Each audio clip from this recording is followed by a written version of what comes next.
Hi, everybody. My name is Emma Waddy, and I'm the Director of Atlantic Water Network. Welcome to this webinar where you can learn more about the AquaHacking Challenge in Atlantic Canada.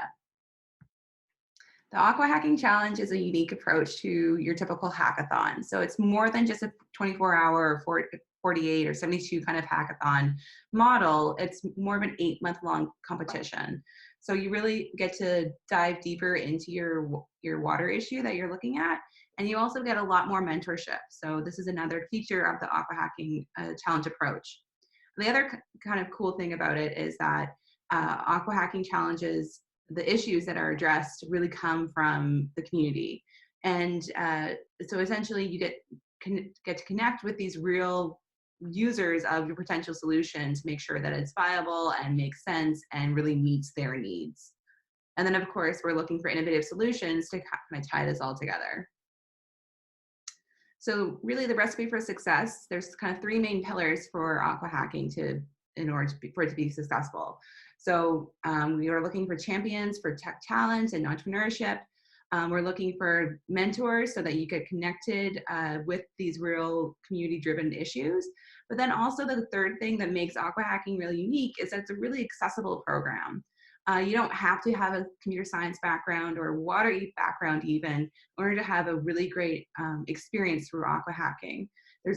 Isla will go over the eligibility requirements in a bit, but there's really very few kind of restrictions on being involved in AquaHacking. So there is prize money involved with the 5 finalists. So there's $50,000 total divided up amongst the 5 finalist teams. In addition to this prize money, there's also a local incubator where we'll work with incubators in your hometown as well as other parts of Atlantic Canada to see where is the best fit for your product. Throughout the challenge, you'll get a lot of promotional videos and media coverage, which helps in establishing your brand, which is so important these days. But overall, you get to be part of the solution for major water issues in Atlantic Canada. And I just want to note too is that AquaHacking is partnered with MyTax. And so through one of MyTax funding programs, the Accelerate Entrepreneurship Program, if you meet those eligibility criteria, you can use your AquaHacking funding to leverage that for additional prize money. So you have the opportunity, if you meet all the eligibility requirements, to win up to $40,000. So it's a huge, huge chunk of change to really get you going.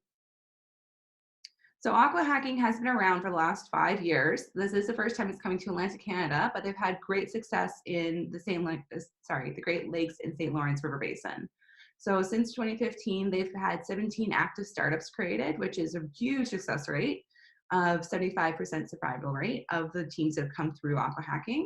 There have been over 30 new jobs in the water sector. There have been 12 critical water issues addressed and over 1,500 youth who are now more water aware and engaged in the region. So in addition to Atlantic Canada, AquaHacking is also running challenges in Lake Winnipeg, which is presented by the International Institute for Sustainable Development, and in British Columbia being presented by or hosted by the Okanagan Basin Water Board. My organization, Atlantic Water Network, we're a St. Mary's University organization. We are regionally focused, so we were the best fit really to host this challenge in Atlantic Canada. We work with about 50 community partners, and we basically provide networking throughout the water sector. So really community-based water monitoring organizations are our main audience, and they receive equipment and training and various data management solutions. And we also work representing Atlantic Canada on a national scale as well. So you might be wondering, okay, well, what are the topics for this year's challenge? These will be formally announced on the 26th at St. Mary's University at our kickoff event. So these are the working themes only for this year's challenge. So algal blooms will be led by ACAP St. John. Agricultural runoff will be led by PEI Watershed Alliance. Drinking water treatment will be led by a postdoc at Dalhousie. And well water testing is being led by Nova Scotia Environment and the Department of Natural Resources, and microplastics is being led by Coastal Action. So stay tuned. We're really excited to share the official themes for the challenge, and you can only pick one of these to work on throughout the challenge itself, which is also really important. So you don't have to think that you have to solve all of these water issues. We know these are all huge. Pick one, your favorite preferably, and we'll then stay tuned. Okay, thanks, Emma. So I'll take it from here. My name's Aislinn Livingstone. I also work with them at Atlantic Water Network. And so I'll just walk you through a couple of the exciting milestone events that will break up your experience throughout the challenge. So as Emma mentioned, on February 26th, we'll be announcing the water issue statements. So that's pretty exciting. Start thinking about the issues you want to work on. And in addition to this webinar, we are visiting campuses across all of the Atlantic provinces to recruit participants and start help forming teams. So that's what's happening right now through the recruitment phase. As soon as the kickoff is wrapped up, we'll enter phase 1. And so people will be registering for the challenge. Hopefully you'll register for the challenge. And then it's really off to the races. So teams and participants will start developing their solutions. You'll have access to a lot of really exciting and well executed workshops. Some of the ones that are available to you include artificial intelligence, design thinking. There's a webinar developed on how to deliver the perfect pitch, and we're working with some local partners to develop exciting new workshops as well to help support your solutions. And so then when phase 1 is wrapped up, the next important event is the semifinal. And that's when all of the teams will come together to compete. And then the top 5 finalist teams are whittled down from a pool of about 15 to 25 teams. So the semifinals happening here in Halifax. And as I mentioned before, we're expecting between 15 to 25 teams. And it's set up like a science fair. So if you remember from high school or elementary school, you were given a station and then you were given about 7 minutes to pitch the solution to a series of rotating judges. And so the judges will use a variety of assessment criteria ranging from the feasibility and functionality of the solution to the degree to which it's addressing a real need, as well as the actual quality of the pitch. But a rubric with those criteria will be given to the teams closer to the event. So we're really excited for that semifinal. After the semifinal, as I mentioned, the top finalist teams will continue on in the challenge. But anyone who hasn't made it through to the finals is still part of what we call the AquaHacking family. So you have access to an alumni network, all of the experts, and are also welcome to attend any of the subsequent events, or predominantly the final happening in September. So then the top 5 teams continue to work on their solutions. Each one is given a bursary of $2,000 to spend on solution development. So that could be anything from actual tough tech if you're developing a physical prototype to training if you're developing a mobile app. So it really depends on the nature of the solution, and continued mentorship and access to workshops and that type of thing. So then finally, one of the events that we're super excited for is the On the Water expedition. So this is designed to get participants kind of out of the lab and away from the computer and on the water. So it's very immersive. It's being led by our implementation partner, Waterlution. So think of this as a leadership retreat, a team building retreat. You get to learn about the solutions that the other finalist teams are working on and explore some local watersheds. So stay tuned for more details on that, but we're very excited about it. So finally, the challenge will culminate in the grand finale in September. So that's also taking place here in Halifax. Very excited for that event. It's set up almost like a Dragon's Den or Shark Tank episode. So the teams get up on stage, they pitch their solutions to a panel of judges, and then are questioned for about 3 minutes. And then finally, the judges deliberate and the prizes are allocated to the teams. As Emma mentioned, there's $50,000 in total provided by AquaHacking. And so the top team will win $20,000, and then the team that comes in 5th place will win $2,500. But then even though the finale will have wrapped up, you're still involved in AquaHacking through ongoing support in landing a spot at a local startup incubator, and then continuing to work with the alumni network and experts through the AquaHacking network to continue refining your solution. So that's our timeline. That was a bit of a mouthful. I'll provide my contact information at the end of the webinar if you have any questions about any of these milestone events. One of the questions that you're probably thinking about most is, am I actually eligible to participate? Some of the main criteria to think about are the age range. So the target audience for participants is 18 to 35 years old. And if you don't fit within that age range, as Emma mentioned again, there are other ways to get involved. Another important criteria to think about is group size. So you can register for the challenge as an individual, and we'll help match you up with other potential participants, but there have to be a minimum of 2 people on each team, and it's recommended that there not be more than 8 people, just in terms of viability of working as a group.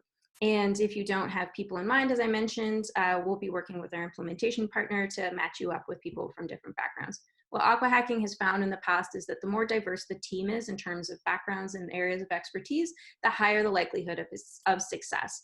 So there are a few different backgrounds that are listed here. So you could come from a water science background, engineering, design, sustainable development. But the idea is that if you have a more diverse team, you'll be more likely to succeed. So ask us if you have any questions about matchmaking or team formation. We'll provide more information about that on the website. And again, as I mentioned, the matchmaking support is provided, but one thing to note is that you don't have to be physically in the same place as one of your team members or all of your team members. Ideally, you would, because working together face-to-face is always very helpful. But there are tons of supports provided to work virtually as a team. So Slack channel, video conferencing, and that type of thing. So in terms of getting started, you can register today. Our registration platform is open. Just visit the URL here on the webinar and create your profile, and then join and stay tuned for the water issues. Those will be announced soon. And as soon as the water issues are announced, you can really kind of hone in and choose your water issue and get going on your solution. Yeah. So we're just going to close the webinar with a few words from an alumni from the AquaHacking program. This is Nisan Sarah with CANN Forecast. They've seen a ton of success since launching their startup through AquaHacking. They were the 2016 winning team, and have some inspiring words and encouragement for anyone considering participating in AquaHacking in Atlantic Canada. Everything that I've learned in the past 3 years, it would have taken me probably 20 years to learn it. Right now, I'm a different person, really. I think I've grown so much. It's definitely thanks to the AquaHacking competition. I would have never had the opportunity to do that otherwise. The process of doing AquaHacking was really life-changing for me and for everybody from our original team, really, because we learned so many things that we didn't know before, like how to pitch, how to build a business plan, design thinking. That's something I had never heard of. Now we're trying to implement this with our customers. All of the different steps, from the idea to prototyping to making sure there's a market fit for the solution, how to handle pressure when you have to pitch Dragon's Den style, like the final of the AquaHacking. For somebody who's never done that, to go through this process, regardless of whether you win or not, is going to change your life somehow. Our second solution that we have developed afterwards, called IntelliPipes, we're basically telling municipal managers where to prioritize pipe replacements based on their data and artificial intelligence. Now we have 5 partners: Montreal, Rimouski, Gatineau, Halifax, Thunder Bay. It made us so proud to see that it was just an idea at the beginning of the AquaHacking, and now see how many cities are on board with us and seeing the results. Canada, there is this amazing thing here. It's called innovation. Everything here is here to help you innovate. You have the AquaHacking, competitions like the AquaHacking. You also have partners that we're currently working with, like MyTax, NRC. These partners, they basically help us connect you to university researchers. So to anyone that's considering registering to the AquaHacking competition, on the fence, please, please, please apply, because you can never lose. You're only going to win.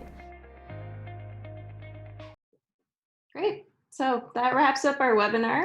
We encourage you to register for Atlantic AquaHacking Challenge today. If you have any questions at all, please get in touch. Follow us on social media, again, to learn about the final water issues that will be announced at our kickoff later this month. And yeah, we hope to see you soon. Thanks, everybody. Thank you.